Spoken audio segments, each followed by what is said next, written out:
Dear students, last class में हमने C plus programming के इंट्रोडक्शन के बारे में सीखा था।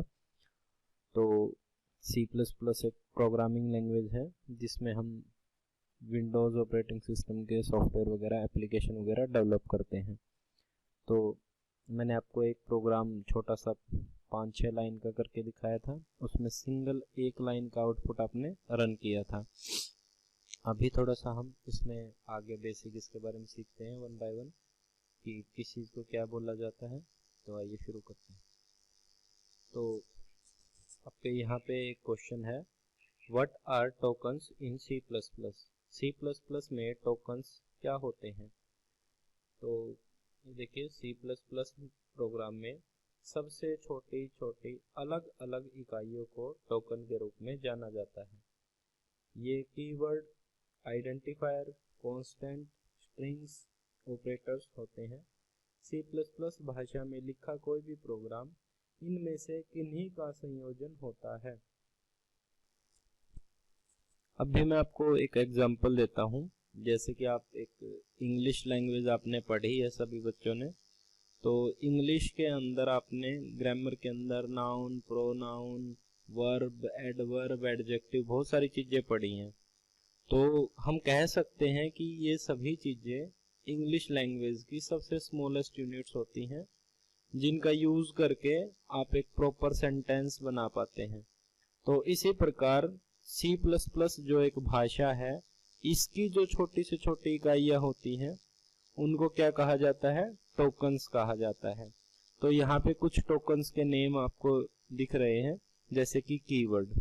अभी मैं वन बाय वन इनका थोड़ा सा इंट्रोडक्शन देता हूँ आपको, आगे साथ के साथ हम करते रहेंगे। तो कीवर्ड क्या होते हैं, आइडेंटिफायर क्या होते हैं, कांस्टेंट क्या होते हैं, ये देखते हैं। कीवर्ड के बारे में हम नेक्स्ट क्वेश्चन में ही देख लेते हैं। कीवर्ड होता क्या है, ये देखिए।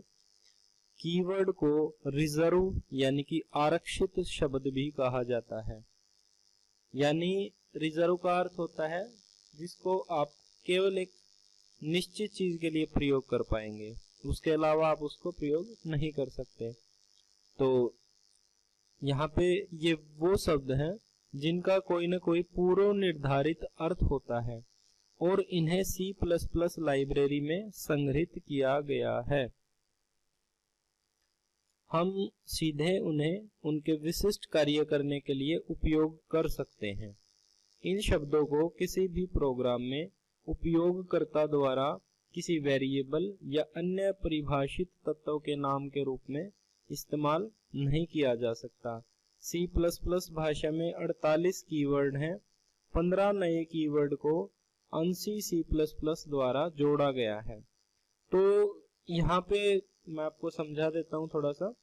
सी प्लस प्लस के अंदर कीवर्ड वो रिजर्व यानी आरक्षित, और वर्ड का मतलब शब्द, वो रिजर्व शब्द है, वो आरक्षित शब्द हैं जिनका कोई न कोई पहले से पूर्व निर्धारित अर्थ है। यानी इनका पहले से कोई निश्चित कार्य सी प्लस प्लस की लाइब्रेरी में बना के रखा गया है, संग्रहित किया गया है। अब लाइब्रेरी का बता देता हूँ आपको, लाइब्रेरी होती क्या है। जैसे अपने विद्यालय के अंदर लाइब्रेरी आप सभी को पता है, जहाँ पे बहुत सारी बुक्स रखी होती हैं एक साथ, तो उन बुक में से आप कुछ भी जानकारी प्राप्त कर सकते हैं। तो इसी प्रकार सी प्लस प्लस के अंदर एक जगह ऐसी है जहाँ पे इसकी बहुत सारी फाइलें पहले से बनी बनाई रखी हुई है, और इसी जगह को क्या बोलते हैं, सी प्लस प्लस की लाइब्रेरी। तो जो ये कीवर्ड होते हैं इनकी जानकारी कहाँ पे पहले से रखी गई है, सी प्लस प्लस लाइब्रेरी के अंदर। और जब हम इन कीवर्ड का प्रयोग करते हैं तो कंप्यूटर क्या करता है, उस कीवर्ड का जो काम है उस काम को लाइब्रेरी में जाके चेक करता है कि इसका क्या काम है और इसको कैसे प्रयोग करना है। तो हम इन्हें सीधे उनके विशिष्ट कार्य के लिए ही उपयोग कर पाते हैं। यानी कि जो इनका निश्चित काम है हम केवल उसी काम के लिए इनको प्रयोग कर सकते हैं। ऐसा नहीं है कि जहां मन किया वहीं पे कीवर्ड को यूज कर लेंगे।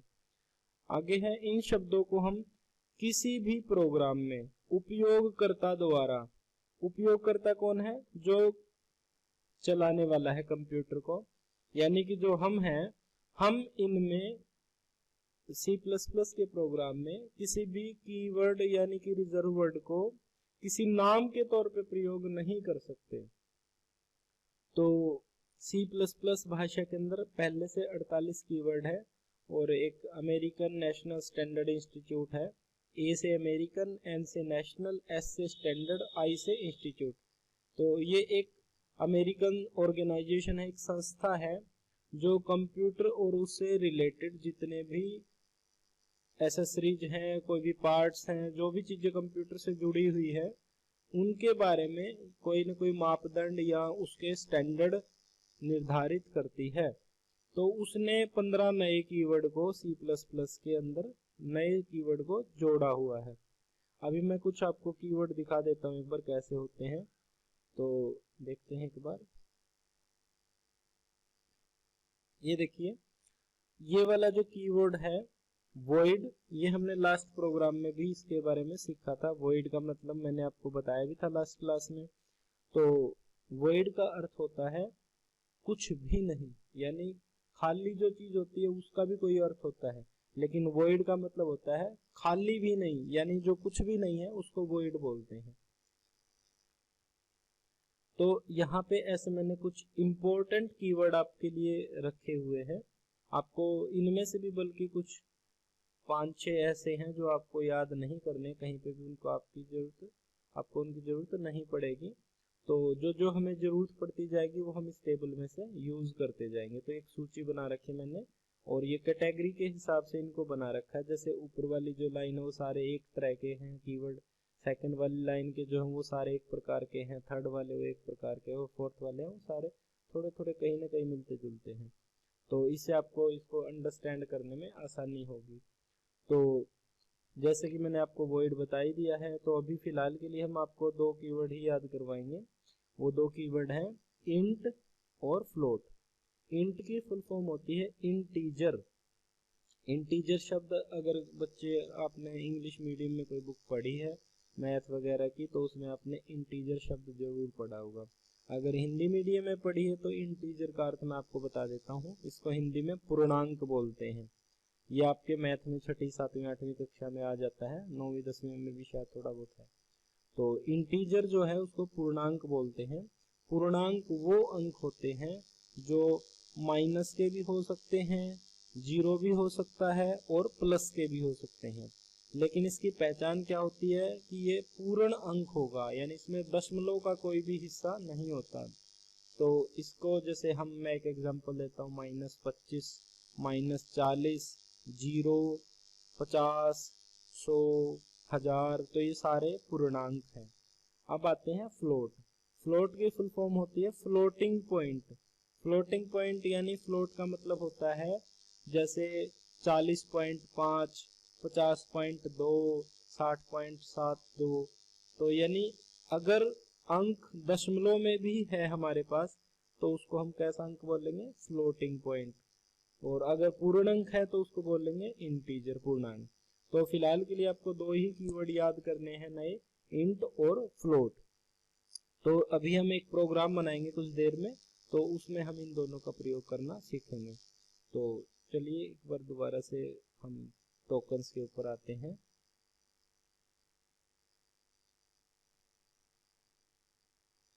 ये देखिए, अभी मैंने आपको कीवर्ड के बारे में बता दिया है। अभी चलते हैं आइडेंटिफायर क्या होते हैं। ठीक है, आइडेंटिफायर क्या होते हैं, और एक ये साथ में देख लीजिए कांस्टेंट क्या होते हैं। ये सारे टोकन्स हैं, छोटी छोटी यूनिट है सी प्लस प्लस की। एक एक करके हम इनको सीखते जाएंगे। तो कीवर्ड के बारे में मैंने आपको थोड़ा बहुत बता भी दिया है अभी, और आइडेंटिफायर क्या होते हैं वो अभी सीखते हैं, और कांस्टेंट के बारे में भी अभी सीखेंगे।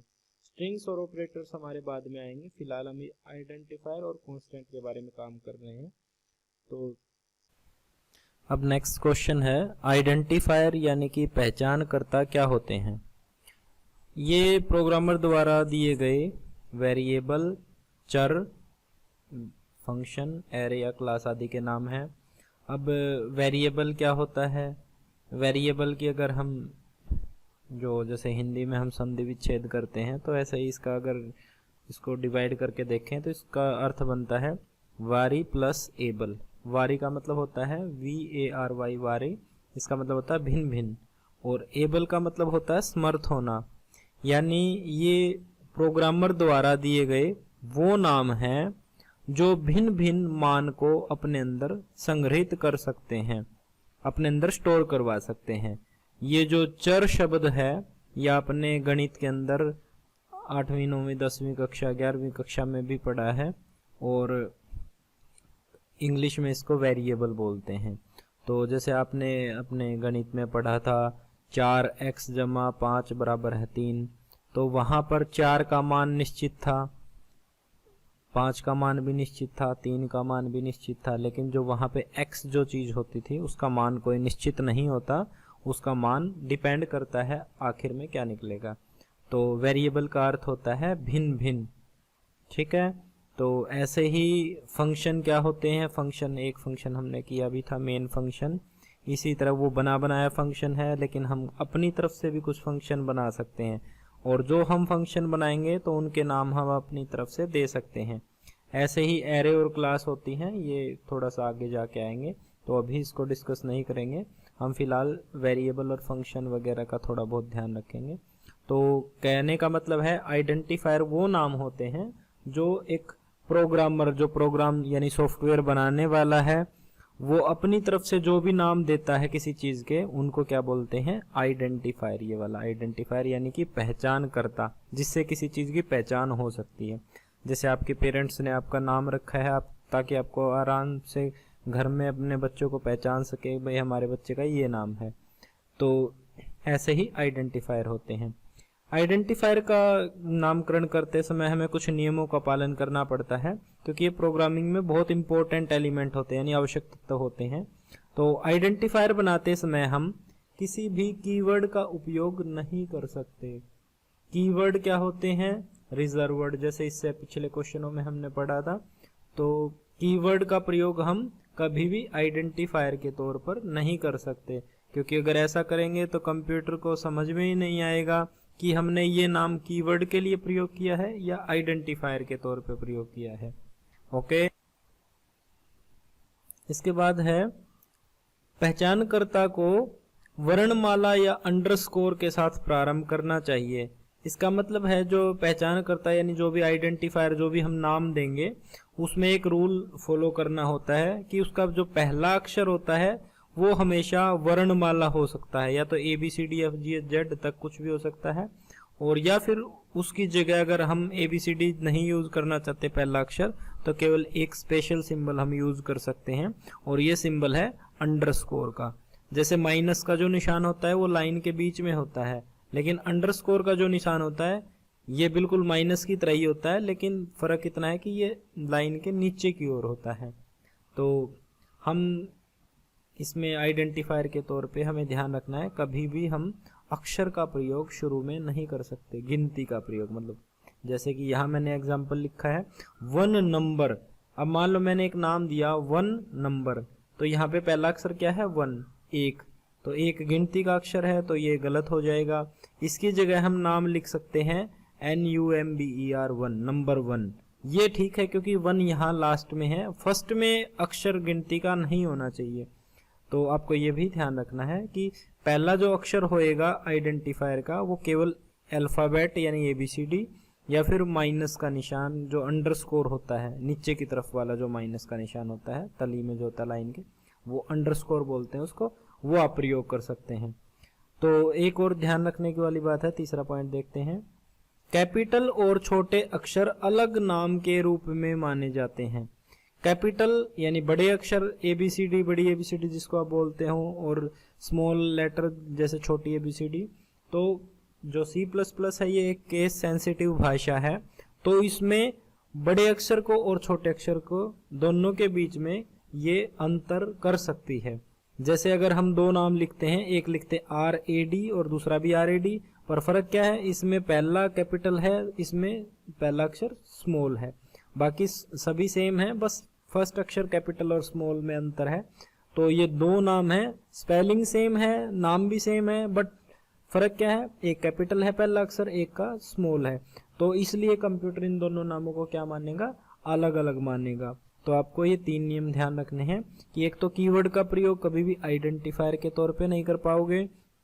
दूसरा, आप जो पहला अक्षर जो होगा नाम का वो गिनती नहीं हो सकता, इसकी जगह आप वर्णमाला कोई भी ABCD A से Z तक कोई भी, और छोटी बड़ी हो सकती है कैपिटल और स्मॉल में, और या फिर उसकी जगह अंडरस्कोर पहला अक्षर हो सकता है।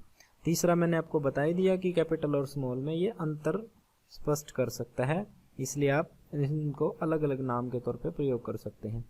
फिर आता है, अभी हमने पीछे पढ़ा वेरिएबल। वेरिएबल का मैंने आपको थोड़ा सा हिंट भी दिया है। वेरिएबल का मतलब होता है जो भिन्न भिन्न मान को स्टोर कर सकता है। तो देखिए वेरिएबल होता है क्या, एक बार पढ़ देता हूँ मैं थोड़ा सा यहाँ से। ये देखिए, वेरिएबल वो नाम है जो प्रोग्रामर द्वारा अस्थिर मूल्य को स्टोर करने के लिए दिए जाते हैं। अस्थिर का मतलब जिनका मान शुरू में निश्चित नहीं होता, जिसका मान चेंज हो सकता है समय के अनुसार, तो वेरिएबल उन चीजों को बोलते हैं। जैसे आप गणित के अंदर इनका बहुत प्रयोग करते हैं, वेरिएबल यानी कि चर संख्याओं का, x y z a b c d e f g h कुछ भी आप नाम दे देते हैं, उनके अंदर मान डलवा देते हैं, तो यही वेरिएबल होते हैं। तो वेरिएबल का काम क्या होता है, भिन्न भिन्न मानों को अपने अंदर स्टोर करवाना। ठीक है, तो इन वेरिएबल को निश्चित मानों के साथ हम प्रारंभ भी कर सकते हैं। शुरू में इनका कोई मान दे सकते हैं अगर हम चाहें तो, या नहीं चाहें तो कोई जरूरी भी नहीं है कि शुरू में हम इनको मान ही दें। ठीक है, तो C++ में एक सबसे अच्छी बात क्या है कि इसमें कहीं पर भी हम चर को प्रारंभ कर सकते हैं जहां इसकी जरूरत पड़ती है। सी भाषा जो थी, जो इससे पहले थी, उसमें सभी चरों का आपको पहले नामकरण करना पड़ता था। लेकिन इसमें क्या है कि जैसे आपको जिस भी चर की जहां जरूरत पड़ेगी, कोई नया चर आपको एट ए टाइम चाहिए, तो आप वहां पर भी उसका नामकरण कर सकते हैं। नामकरण के लिए आपको थोड़ा सा एक रूल ध्यान रखना है कि किसी भी वेरिएबल के नाम के पहले आपको हमेशा इसका डाटा टाइप लिखना पड़ता है। डाटा टाइप क्या होता है, डेटा का मतलब होता है जानकारी और टाइप का मतलब होता है प्रकार। यानी कंप्यूटर को हमें पहले ये बताना पड़ेगा कि जो वेरिएबल का जो हमने नाम लिखा है ABCD, नंबर 1 नंबर 2 XYZ जो भी आपने नाम लिया है, तो उस नाम के अंदर किस प्रकार की वैल्यू आएगी।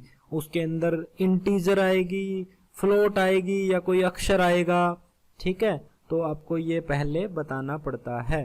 तो इसको नामकरण कैसे करते हैं आइए देखते हैं एक उदाहरण के द्वारा। फॉर एग्जाम्पल यहाँ देखिए, मैंने लिखा इंट नंबर 1 बराबर है 10। आप सभी को पता है 10 एक पूर्ण अंक है। कैसा अंक है, पूर्ण अंक, यानी पूर्णांक है ये। तो नंबर 1 एक वेरिएबल है, एक नाम है, जिसके अंदर हमने कितनी वैल्यू डाली है, 10। ऐसे ही नंबर 2 एक नाम है जिसके अंदर कितना मान डाला है, 15। तो नंबर 1 और नंबर 2 दोनों के दोनों कैसे अंक है, पूर्णांक। तो इन दोनों के पहले मैंने इनका डाटा टाइप लिख दिया इंट, यानी कि इंटीजर प्रकार के हैं ये। डाटा टाइप में हम आगे भी पढ़ेंगे। तो फिलहाल हमने इंट और फ्लोट कीवर्ड यूज किए थे, तो ये पहला कीवर्ड आपके यहाँ पे एक आ गया है, इंट। तो यहाँ इससे पता चलता है कि नंबर 1 और नंबर 2 जो है दोनों के दोनों कैसे हैं, इंटीजर प्रकार के। अभी देखिए यहाँ लिखा हुआ है मान के साथ चर को प्रारंभ करना। अभी यहाँ हमने चर का मान दे रखा है 10 और 15। ये जरूरी नहीं है कि हम शुरू में मान दें, ऐसा जरूरी नहीं होता हर बार। हम इसको जरूरत के हिसाब से बाद में भी प्रयोग कर सकते हैं, मान को बाद में भी अपनी तरफ से दे सकते हैं। जैसे नीचे वाली लाइन में देखो, इसी चीज को बिना मान के दे रखा है, इंट नंबर 1 कोमा नंबर 2। तो यहाँ पे दोनों वेरिएबल जो हैं इनका मान अभी निश्चित नहीं किया, जबकि पहली लाइन में हमने इनका मान निश्चित कर रखा था। हाँ, एक बात और बता दूं आपको, जैसे यहाँ पे आपके 2 वेरिएबल है, नंबर 1 और नंबर 2, इसको आप 2 लाइनों में भी लिख सकते हैं, लेकिन उसमें टाइम वेस्ट होता है और बार बार आपको डाटा टाइप लिखना पड़ेगा। इसी चीज को 2 लाइनों में कैसे लिखेंगे, इंट नंबर 1, फिर ये स्टेटमेंट क्लोज कर देंगे सेमीकोलन से, और फिर दूसरी लाइन में लिखेंगे इंट नंबर 2, फिर सेमीकोलन लगाएंगे। तो 2 लाइनों में लिखने से अच्छा है, जब दोनों इंटीजर प्रकार के हैं तो 2 बार अलग अलग क्यों लिखें, एक ही बार लिख देंगे। ठीक है, अब चलते हैं कांस्टेंट की तरफ। कांस्टेंट क्या होते हैं और इन्हें प्रोग्राम में कैसे प्रयोग करते हैं। अब जैसे आपने अभी अभी देखा, वेरिएबल देखे यानी जिनका मान बदल सकता है, तो ऐसी कुछ चीजें तो ऐसी भी होती होंगी जिनका मान हमेशा निश्चित रहता है। तो जिन चीजों का मान निश्चित होता है उन्हें कांस्टेंट कहते हैं, और जिन चीजों का मान बदलता रह सकता है उन्हें क्या कहते हैं, वेरिएबल कहते हैं। तो कांस्टेंट का मैं एक एग्जांपल देता हूँ, ये आप सभी ने कर रखा है अपनी पिछली क्लासेज में। ये देखिए, कांस्टेंट यानी कि स्थिरांक, जिनका अंक स्थिर है, जिनका मान स्थिर है, निश्चित अंक है, वे नाम होते हैं जिनका उपयोग कुछ निश्चित मान को संग्रहित करने के लिए किया जाता है। यानी इनका मान हमें पहले से पता होता है और इनको हम संग्रहित कर लेते हैं पहले से ही। तो लेकिन इनका नाम तो इनका भी देना पड़ेगा ताकि कंप्यूटर इनको पहचान सके कि हमें कांस्टेंट को प्रयोग करना है या वेरिएबल को, तो नाम तो देना पड़ेगा। हम अपने आइडेंटिफायर के पहले जो भी हम कांस्टेंट बनाएंगे, जिस आइडेंटिफायर को, उसके पहले आपको एक रिजर्व वर्ड यानी कीवर्ड लिख देना है, CONST, कॉन्स्ट। CONST इसकी फुल फॉर्म बनती है कांस्टेंट। यानी अगर ये पहले लिख दोगे तो कंप्यूटर को क्या समझ में आ जाएगा कि जो आपने ये नाम लिखा है ये वेरिएबल नहीं है, ये एक स्थिरांक है यानी कि कांस्टेंट है। कॉन्स्ट कीवर्ड डेटा प्रकार के साथ लिखकर इसे कांस्टेंट बना सकते हैं। तो एक स्थिरांक कई स्थानों पर प्रोग्राम में कहीं भी इस्तेमाल किया जा सकता है। अगर देखिए हम वेरिएबल का प्रयोग करते हैं और उसको 10 जगह प्रोग्राम में प्रयोग करते हैं, तो 10 जगह हो सकता है उसका मान 10 की 10 जगह अलग अलग हो क्वेश्चन के अनुसार। लेकिन अगर आपने किसी आइडेंटिफायर को एक स्थिरांक यानी कि कांस्टेंट बना दिया ये कीवर्ड लिख के, तो कंप्यूटर 10 की 10 जगह उसका मान कैसा रखेगा, उतना ही रखेगा जितना आपने शुरू में दिया है। तो यही फर्क होता है एक वेरिएबल में और एक कांस्टेंट में। जैसे हमने पीछे किया था, इंट नंबर 1 नंबर 2 का मान दिया था, तो ऐसे ही आपने ये यहाँ पे इंट की जगह क्या लिख दिया है, फ्लोट। क्योंकि जैसे आपने एक पाई नाम की चीज पढ़ी है और ये वहां पे आता है जहां पे आपके वृत्त का क्षेत्रफल वगैरह आता है, वृत्त से संबंधित जब भी कोई काम करते तो वहां पे आपको ये पढ़ाया जाता है गणित में, पाई। तो यहाँ मैंने एक नाम लिखा PI, पाई, और इसका मान आप सभी को पता है कि 3.14 होता है। तो पाई का मान 3.14 ही रहेगा, आप चाहे कितने ही क्वेश्चन हल करके देख लें।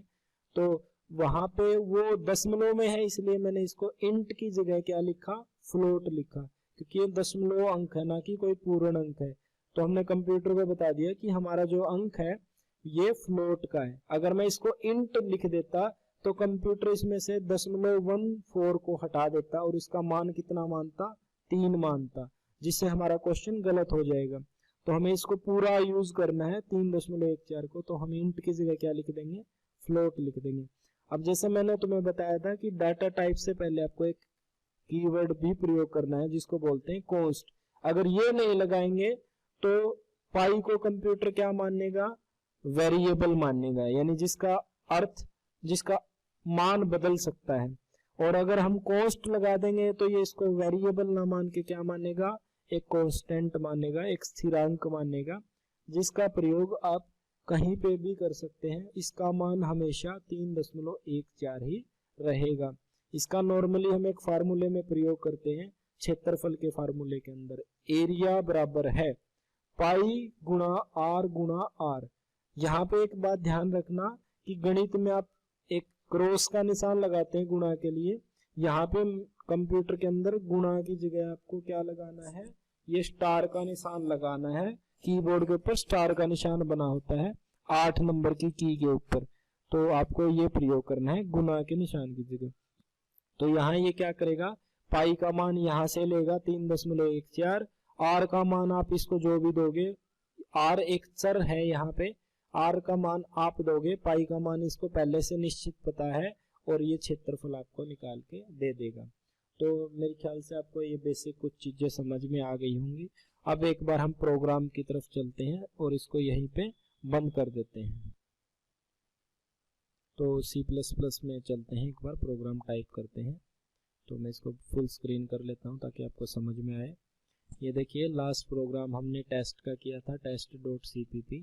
तो यहाँ पे मैंने आपको बताया था कि 2 हेडर फाइल आपको लिखनी ही लिखनी है, iostream.h और conio.h। इसको तो आपको भूलना ही नहीं है, इन दोनों को याद रखना है। फिर मैंने आपको बताया था कि मेन एक फंक्शन होता है। कंप्यूटर सबसे पहले C++ जो है वो किसको ढूंढेगा, मेन फंक्शन को।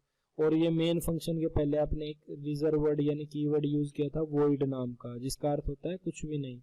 ठीक है, तो ये बाद में आपको समझ में आएगा void वगैरह का क्या यूज होता है। फिलहाल के लिए एक बार मेन फंक्शन का काम भी बता दूं मैं आपको। ये क्वेश्चन अक्सर बोर्ड के एग्जाम में आता है कि C++ भाषा के अंदर प्रोग्राम का एंट्री पॉइंट क्या होता है, तो वहां पे आपको ये जरूर लिखा मिलेगा मेन फंक्शन। तो आपको ये ध्यान रखना है, ये 1 मार्क्स का क्वेश्चन मैक्सिमम टाइम आता है कि मेन फंक्शन जो होता है वो C++ प्रोग्राम का एंट्री पॉइंट होता है। इसके अलावा हमने पिछली कक्षा में 2 फंक्शन और पढ़े थे। क्लियर स्क्रीन यानी ये शुरू होते ही जैसे ही मेन के अंदर हम आएंगे, पिछला जो भी हमने काम किया है उसको ये आउटपुट में दिखाएगा नहीं, उसको क्लियर कर देगा। स्क्रीन पे जो पिछली आउटपुट पड़ी हुई है उसको हटा देगा। और एक getch फंक्शन किया था जिसकी मदद से कंप्यूटर हमारी स्क्रीन को होल्ड करके रखता है ताकि हमें हमारी आउटपुट दिखाई दे जाए। तो इसी के अंदर चलते हैं, हम एक सिंपल 2 अंकों को जोड़ने का प्रोग्राम बनाते हैं, जैसे a और b को। तो मैं जैसे अभी हमने वेरिएबल डिक्लेयर करना सीखा वैसे ही करेंगे। मैं लिखता हूं, मैं मान लो मेरे को 2 अंक चाहिए a और b। a और b के अंदर मेरे को 2 वैल्यू डलवानी है। तो मैं लिख देता हूं a बराबर है 10, कोमा b बराबर है 20 और स्टेटमेंट क्लोज। लेकिन क्या ये लाइन सही है? नहीं, क्योंकि कंप्यूटर को अभी पता ही नहीं कि ये किस प्रकार के मान है। तो कंप्यूटर को बताना पड़ेगा a और b जो 2 वेरिएबल आपने लिए हैं, 2 चर लिए हैं, इनका जो मान है वो कैसा है, इंटीजर प्रकार का। तो मैं इनके पहले क्या लिख दूंगा, इंट। देखिए जैसे मैंने इंट लिखा, इसका कलर भी void की तरह व्हाइट कलर आ गया। इसका मतलब ये भी क्या एक कीवर्ड है यानी कि रिजर्व वर्ड है। अभी हम क्या करते हैं, a और b का मान हमने ले लिया 10 और 20। अब हम एक चीज और लिख लेते हैं, इंट c, जिसके अंदर हम इनका जोड़ निकाल लेंगे। a और b का जोड़ निकाल लेंगे तो वो कहीं ना कहीं कंप्यूटर को रखना पड़ेगा अपने अंदर। तो वो जोड़ कहाँ रखेगा, c नाम के अंदर। तो मैं इसको भी स्टेटमेंट क्लोज कर देता हूँ।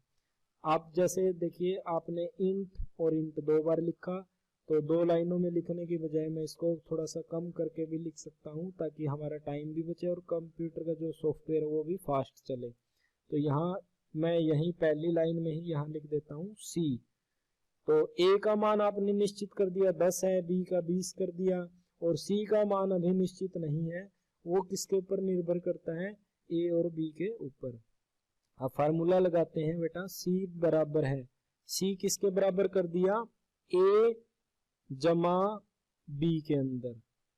तो a जमा b के अंदर कर दिया तो c की वैल्यू कितनी आ जाएगी, यहां से a की वैल्यू 10 उठाएगा, b की वैल्यू 20 उठाएगा, 10 और 20 को जोड़ेगा तो 30 आएगा, और 30 वैल्यू कहाँ चली जाएगी, c के अंदर।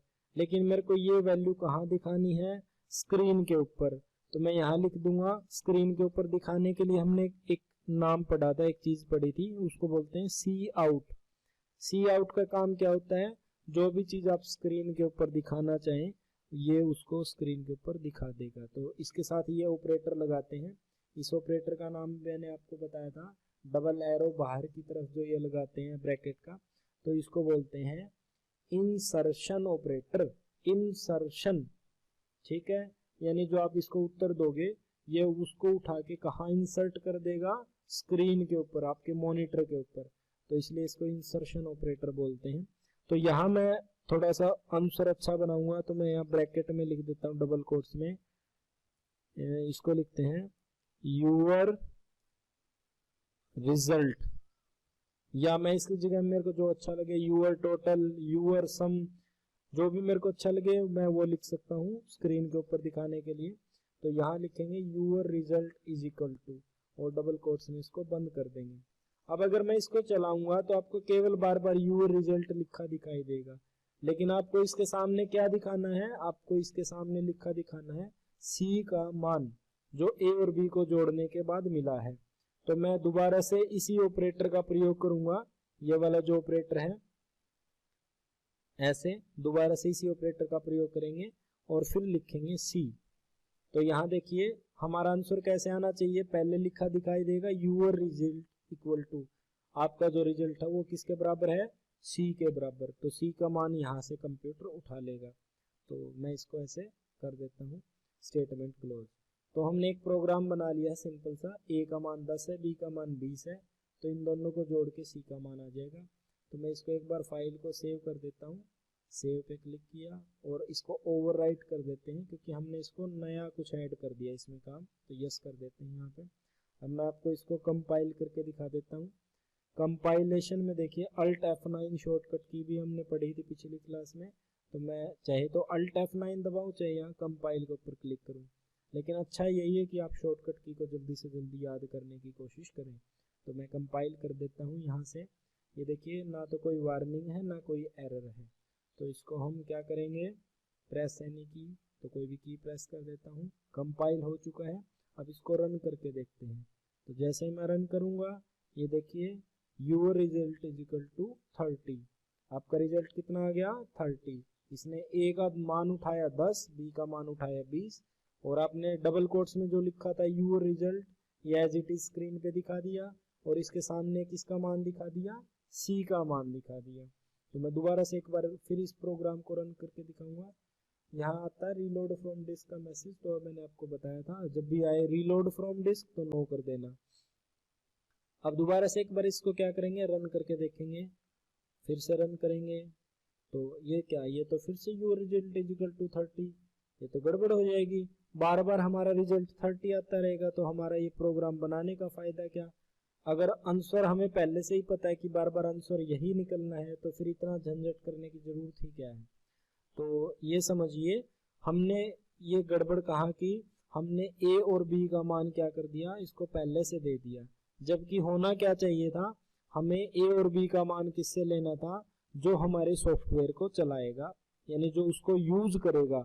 मान लीजिए मैं सॉफ्टवेयर बनाने वाला हूं और आप सॉफ्टवेयर प्रयोग करने वाले हैं, तो मैं ऐसा सिस्टम डालूंगा कि आप अपनी तरफ से कोई भी 2 अंक डाल लें और इसका जोड़ करके जो आपको उत्तर बता दे, जैसे कि कैलकुलेटर में होता है, आप अपनी तरफ से कोई भी अंक डालते हैं और उनका उत्तर कैलकुलेटर निकाल के देता है। तो यहाँ पे मैं क्या करता हूँ, ए और बी का मान मैं हटा देता हूँ, ए का मान जो 10 है वो हटा देता हूँ, बी का मान जो 20 है उसको हटा देता हूँ। तो मैंने ए और बी का मान भी हटा दिया, इनको भी निश्चित मान ना देते हुए सिंपल ABC लिख दिया। तो अभी ABC हमने कर दिया है।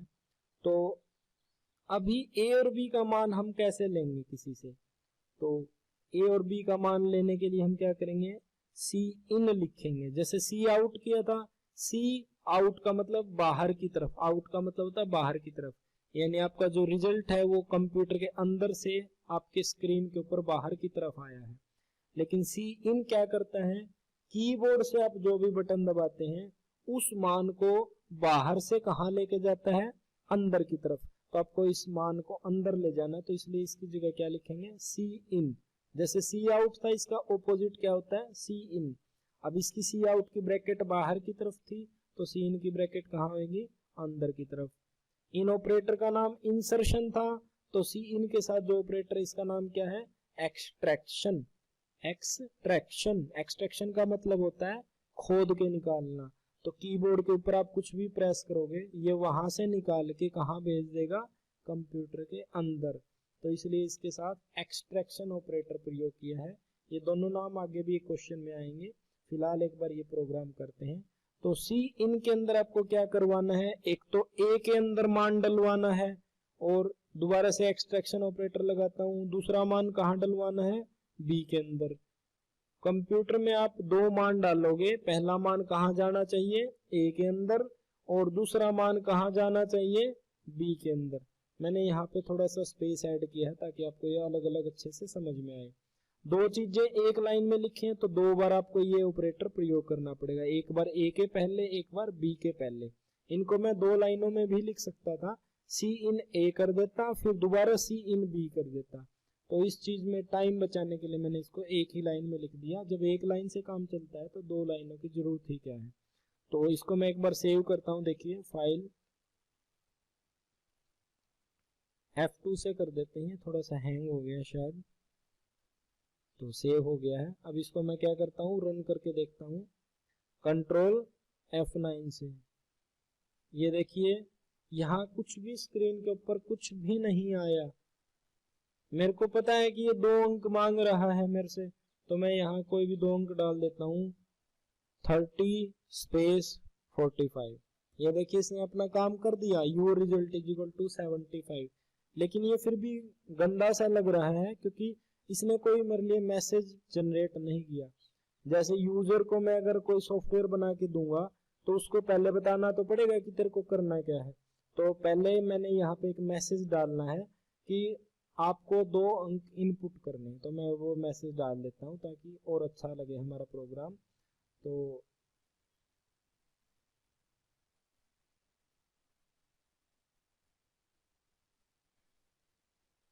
तो देखिए यहाँ पे हम क्या करते हैं, जैसे मैंने सी इन ए और बी करवाया, इससे जस्ट पहले एक लाइन पहले मैं एक मैसेज डालता हूँ।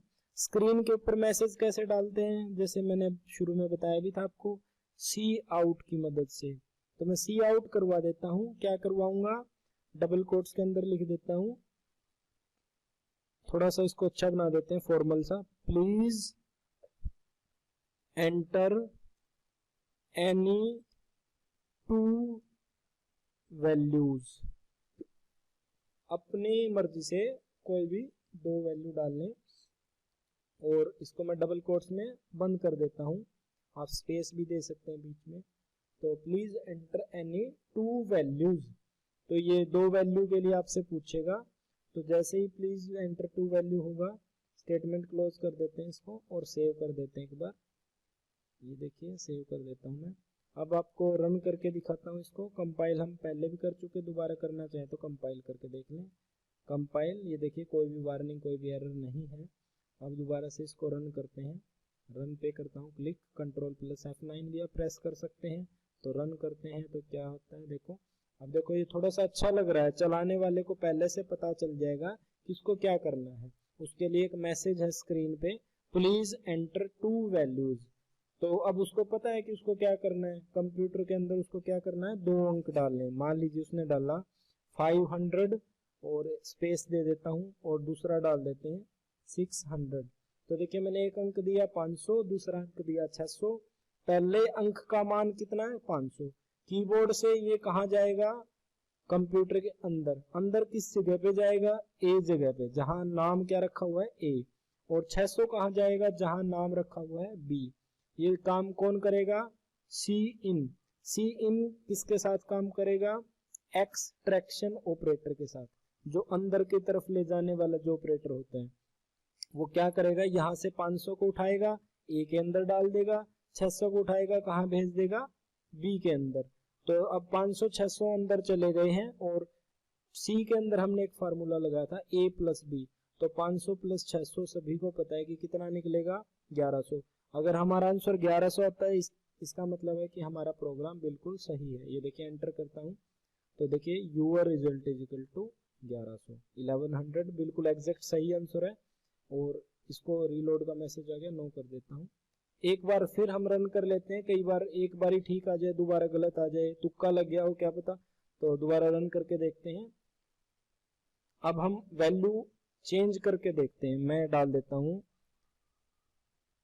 2 3 4 5 और दूसरी वैल्यू डाल देता हूं 1 2 3 4। तो इसको जोड़ करके देखते हैं, एंटर प्रेस करते हैं। ये देखिए बिल्कुल सही आ गया है 3579। इसका मतलब हमारा प्रोग्राम बिल्कुल सही है। ठीक है, तो अब इसको हम यहीं पे एंड करते हैं। उम्मीद है आज का आपको काम सारा समझ में आ गया होगा। और साथ के साथ अगर आपको कोई भी प्रॉब्लम है तो आप अपने टीचर से भी कंसल्ट कर सकते हैं। बाकी हम फिलहाल बिल्कुल आराम आराम से कर रहे हैं, तो बेसिक्स आपको क्लियर होना बहुत ज़रूरी है। और C++ थोड़ी सी शुरू में अटपटी लगती है क्योंकि आप फर्स्ट टाइम इसको देखते हैं। जैसे आप इसको थोड़ा सा चलाना सीख जाएंगे तो आपको ये बिल्कुल आसान लगने लग जाएगी। तो यहीं पे इसको सेव कर देते हैं एक बार दोबारा से F2 की मदद से, और मैं Alt X की मदद से इससे बाहर निकल जाता हूँ। ये देखिए मैं बाहर निकल गया हूँ और अब हमारा आज का काम ख़त्म होता है। Okay, thank you. अगर आपको ये वीडियो अच्छी लगी हो तो इसे लाइक ज़रूर करें और साथ में क्लिक करें सब्सक्राइब बटन पर, ताकि आपको मिलती रहे लेटेस्ट वीडियो टाइम पर।